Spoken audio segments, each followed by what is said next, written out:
Noon vanished last night. As she slept, I was monitoring her ultradian sleep cycle. There was no REM-NREM oscillation. Instead, involuntary spasms grew progressively worse. As I was about to wake Noon, her body evanesced for a split instant, then returned, calm as can be. Lacking sleep, I can't be sure I wasn't hallucinating. Yet the image of her sheets deflating is imprinted upon my mind.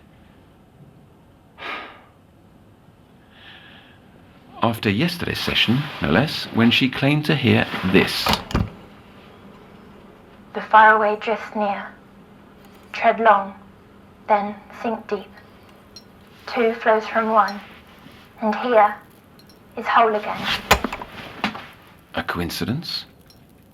Or synchronicity? Is that bloody moth again?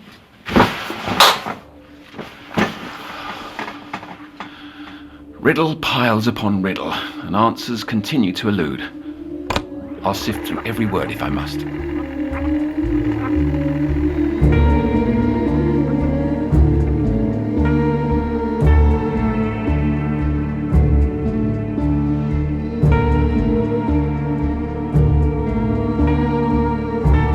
You're listening to The Sounds of Nightmares, an audio fiction series from the world of Little Nightmares.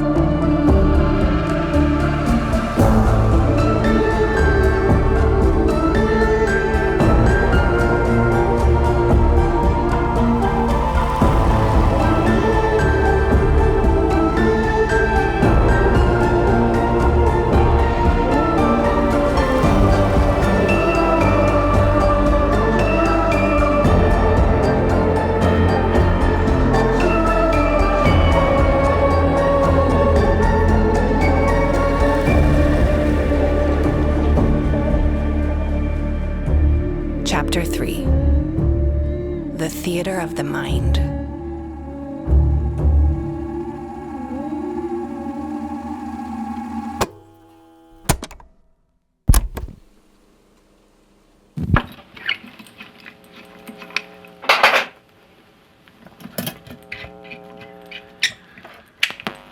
It's clear. Noon's symptoms go beyond parasomnias. Her retellings are too detailed. The vocabulary too advanced, as if derived from the oniric itself.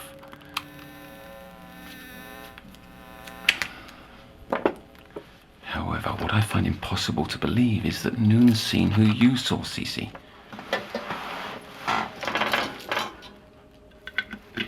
If two people, without any contact, shared the exact same observation, is it proof of transpersonal dreaming? But such implies concurrence, and these dreams are years apart. Then, no, I cannot be taken to metaphysical backwaters, sounding like my old professor. I've remained balanced over the years by clinging to the notion that my recollection of what happened years ago was wrong. But now, those memories are coming home to roost.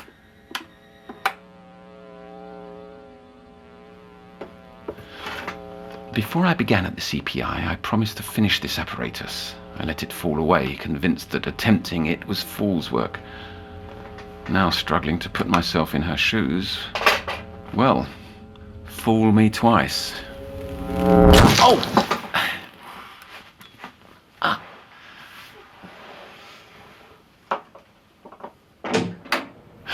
Noon. You're meant to wait outside. What are you working on?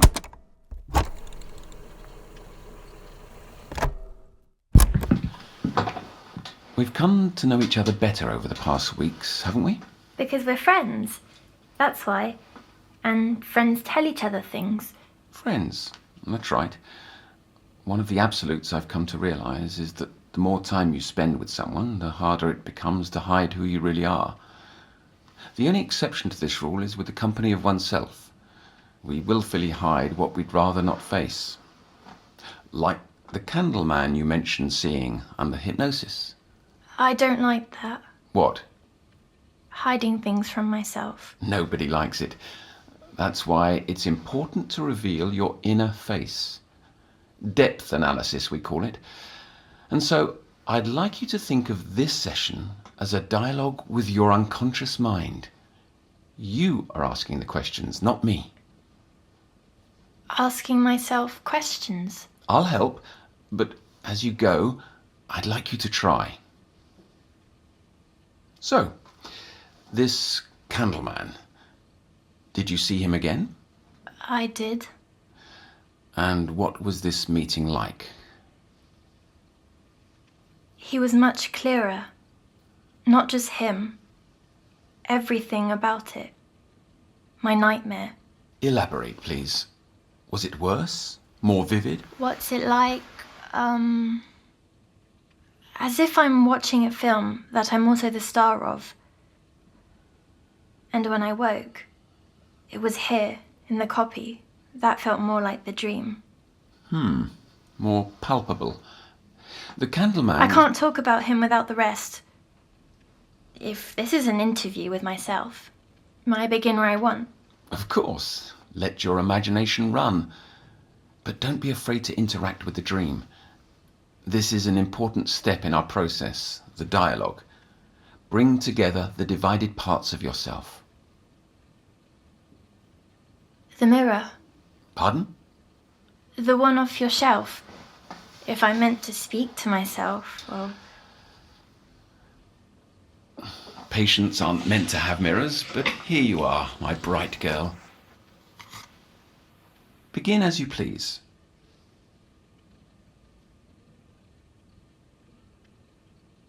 In the dark. A hand let go of mine.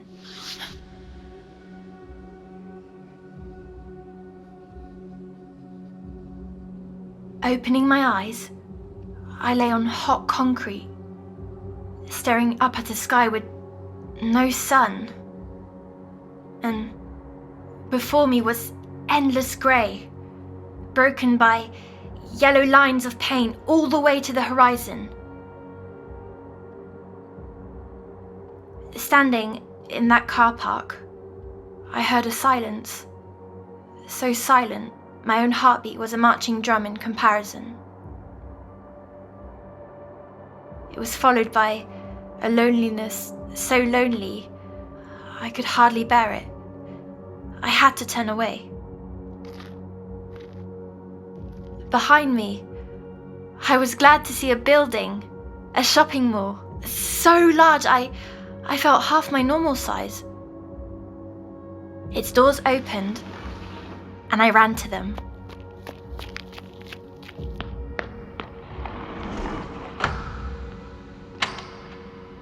Inside the promenade, the lights flicked on, one by one, greeting me as the PA speakers came alive with music. It had been ages since I'd visited a shopping centre. I didn't know where to start. You saw no need to find an exit right away? I felt like I was in good hands. But many shops were closed, though. There were no doors and no displays in the windows. Or there must have been a private entrance because I could see shadows beyond the glass. After passing by several shops this way, I grew disappointed, but that's when a cowboy's voice came over the speaker. Sale at Jujubee's Toys. Dolls, games, puzzles and more. Ground floor by the fountain. I could see that fountain in front of me, and on the other side was a bright green storefront with bubbles floating out the entrance.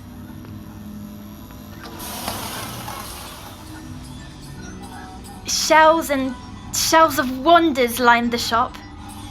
The toys on the first shelf were very old, but deeper shelves held the same toys I had back home, and deeper ones held exactly those I'd wished for, even little Lottie Potty.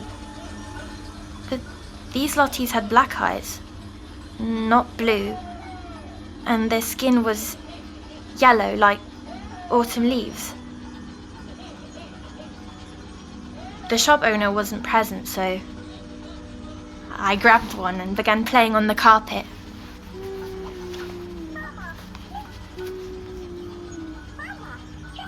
But it didn't take long for me to grow bored. That was the first time I felt too old for dolls. Maturity is natural as you approach adolescence. The brain loses interest in things once held dear. The idea of growing up made me sad. And as if reacting, Lottie's dress became wet. The doll was doing as its name said, but the liquid was dark and thick. I put her down to find something else, but the choices were almost too many. Towering shelves extending deep in the gloom of the impossibly long shop. I settled on the games section, but most were meant for two. Suddenly, a staticky whisper said, "I'll play with you." I thought it was the shopkeeper, but nobody was around. My eyes fell upon a jewelry making kit with a red necklace on the cover. I took the box back to where I left Lottie, only she was gone. The shelf above, where the other dolls had been, was completely empty too. I wanted to make the jewellery, I really did, but I felt weird, so I put it down. Then the PA crackled, a woman's voice this time. "Jujubee's Toys is now closing."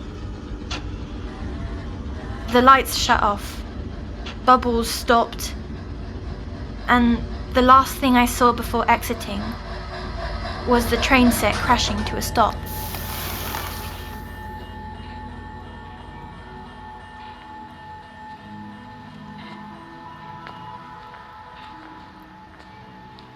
The promenade was empty still.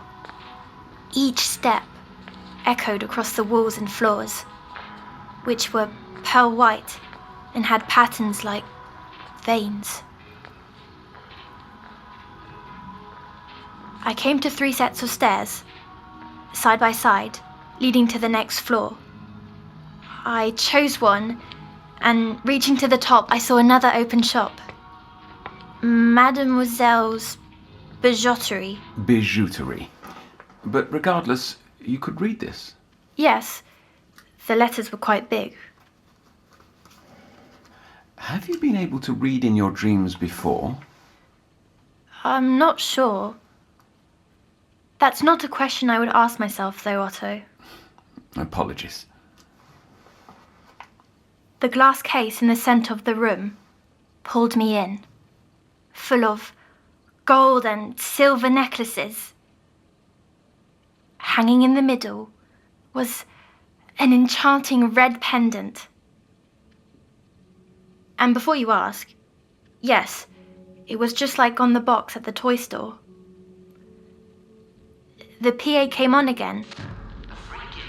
A free gift to all little girls 10 and under. Without asking, I put the necklace on, glowing like a ruby teardrop. With my gift, I set to leave, but someone must have left the speaker on because I heard arguing. "Don't overdo it," said a first voice, followed by a second. "One more prize can't hurt."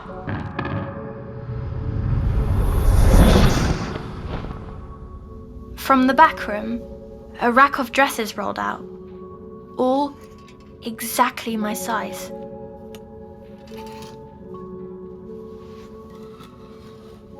It'd been ages since I'd been allowed to pick out my own dress. The telly people chose them for me.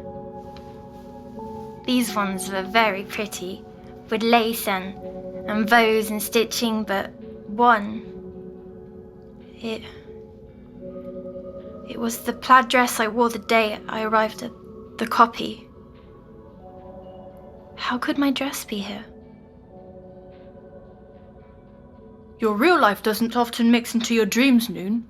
Why now? Pardon? I'm asking myself questions. Well, the only explanation is that they could see inside my head. I'm not sure that's logical. Let me finish, please. You'll see. Back out on the promenade, the shop gates began to slam shut. I was worried the mall was closing, but on the floor above, a set of spinning bright lights came on. The music stopped and the PA crackled with a sing-songy voice. Showtime's patrons! Our daily motion picture will begin shortly. Hot popcorn's popping and the seats await in the playhouse. The rest of the mall went dark, making the lights more enticing to follow. The lobby was red from floor to ceiling. Buckets of popcorn overflowed on the concession stand. I grabbed one and hurried to push open the huge golden doors leading into the theatre. Red velvet seats went for rows and rows, full of people. A spotlight hit the stage, illuminating an organ. But there was no organ player, only tall curtains swaying in some breeze. I tiptoed down the aisle and sat centered with the screen. The chair seemed to hug me, and the room felt dark as the first buttery bit hit my tongue. Without adverts or introduction, the film began. Images of trees on fire and white hooves galloping. I recognized the picture instantly because I'd seen it 100 times. The healing horn. Only the scenes were out of order. And the unicorn. Her horn was misshapen, like a rotten tree branch. The evil prince's face too was wrong. Feeling out of place, I looked around. The audience, I realized was not people, but mannequins. All of a sudden, a familiar scent entered the dream. Ocean. I was no longer alone. The dusty projector light made it difficult to suss, but a few seats over was the Candleman. His eyes and mouth were deep black pits inside a mess like a wet gunny sack, sagging down the floor. Without turning, he spoke. What? What did he say? It was like a voice underwater. The words could hardly escape the folds of skin. He repeated them to me. The faraway drifts near. Tread long, then sink deep. Two flows from one, and here is whole again. And then? What else? Here, here, here. He just repeated over and over. There must be more. Try. Interact with the dream. There was no more. Ask who he is. Ask what he wants. It doesn't work that way. You were right there. Don't tell me you did nothing. Not a damn thing. Stop! I'm beginning to doubt you've seen this Candleman. Perhaps you've invented the whole story. Please stop my head!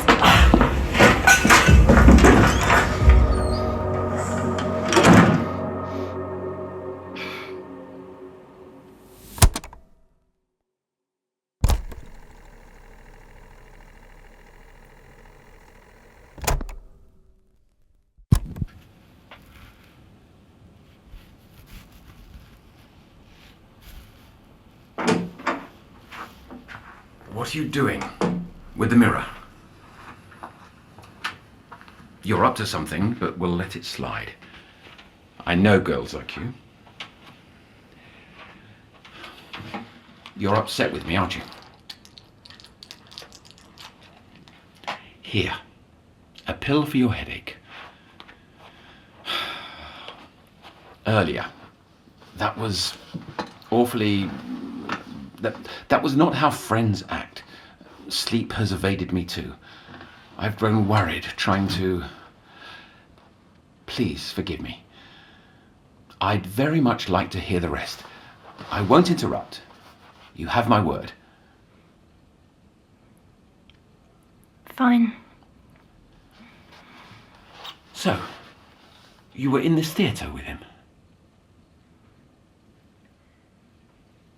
All kinds of pictures flashed on the screen, and then he was gone, leaving me alone again.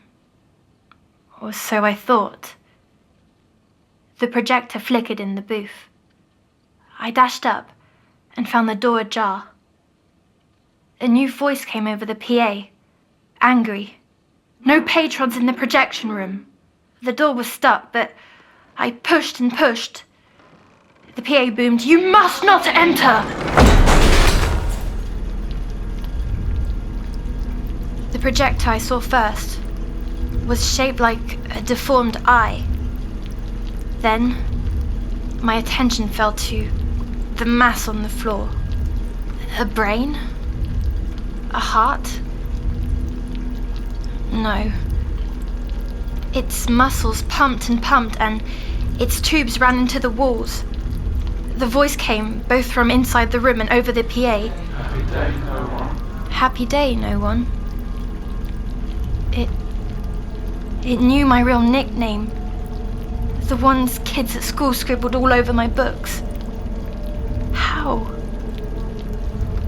Because it was in my head. I asked, You're the one who's been talking. All those voices.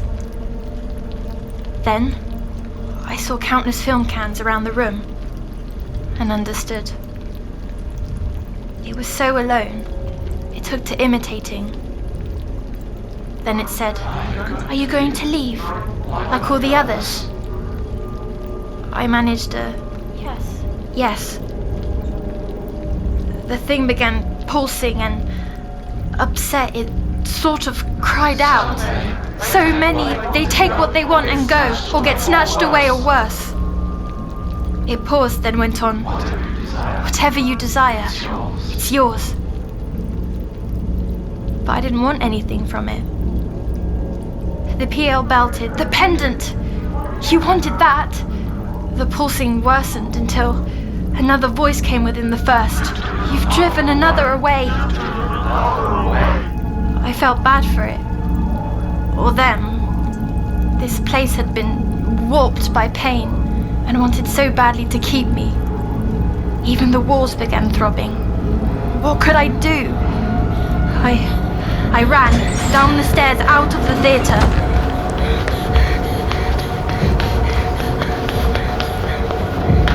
On the promenade, the lights were flashing so as to be dizzying.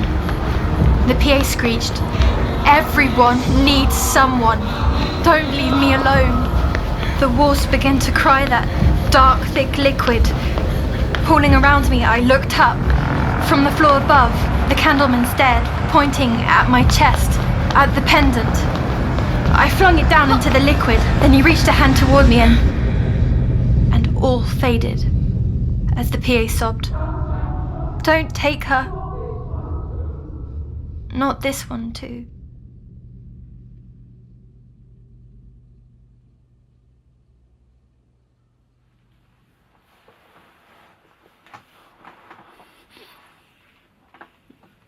There was, excuse me, a curious phrase, warped by pain. Is that how you feel sometimes? Noon, are you still angry with me? Or distracted by the mirror? Behind my ear, there's a saw. Is that why you wanted the mirror all along? It's like the ones I used to get. I need to see it. Nothing's there. It's red because you've been picking at it.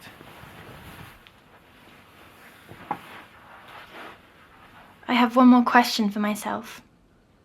Why do I have these dreams? Water sickness, that's my answer. Noon. It's wiped out of your system. There have been no known reinfections. It's in your mind. But what if the cure is the cause? I never had nightmares or headaches before all of this. Before going on telly. Before this... No. Come here, my girl. You're not sick. You're perfectly fine. You're a perfectly wonderful little girl. This time I will protect you. I'm sorry. You were squeezing so tight and it slipped.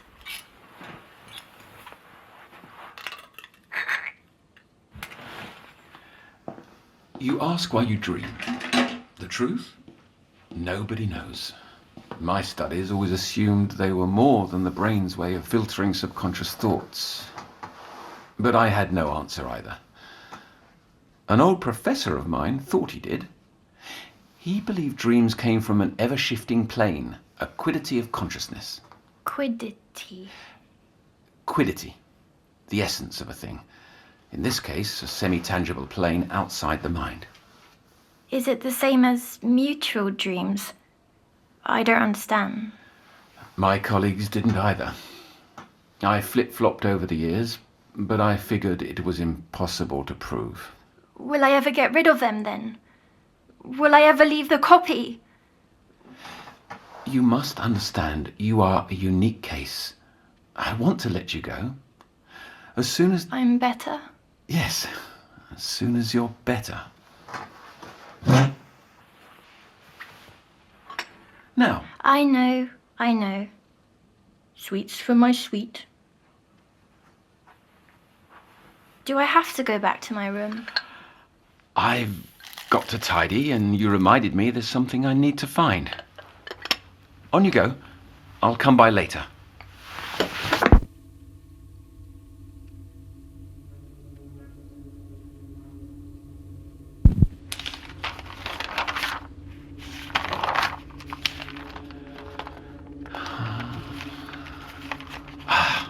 Found it. The paper that stained my professor's career. Kept it all these years, hoping and dreading there was truth in these words. We know now that there is no center to the universe. Previously, we thought it was the sun. Before that, we thought it was the earth. Our species always insists that ours is the quintessence of experience.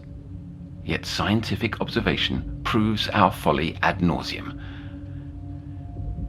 If geocentrism took centuries to disprove, the question is not if, but when the same will happen to reality itself. That which we are equipped to perceive may not be the only world, let alone the predominant one.